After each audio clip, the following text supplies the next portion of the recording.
köylü kadınlar olarak hep böyle kuşaklar çözer, dokuruz bayanlar olarak. Kısalarına hücum ediyoruz, uzunlarına kolan diyoruz. İneklerimize sap, ot, saman, dağdan kekik, onları taşırız, odun taşırız. Çocuklarımızı sırtımıza sararız iş işlerken. Biz çocuklar hep öyle büyüttük. Genelde yeni ip almıyoruz. Eski ördüğümüz fırkalardan, yeleklerden onları söküp değerlendiriyoruz. Kücümü, kuşak.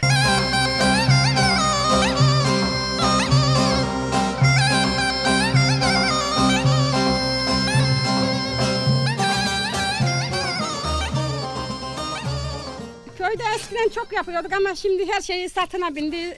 Yapmıyoruz abi. Çulumuzu, yazgımızı hep kendimiz elimizde dokuyorduk. Kendi yiyeceğimizi hep köylü olarak hepimiz kaldırıyoruz. Fasulye, biber, patlıcan, bayma, fasulye. Kendi esimizi kendimiz kaldırıyoruz. Kendi yiyeceğimizi pek ondan para vermiyoruz. İşte ineklerimiz var, tavuklarımız var. Bunlar işte bizim gibi yaşlı ablalar, bizim yaşta olanlar, gençler bunu bilmiyor, dokumuyor.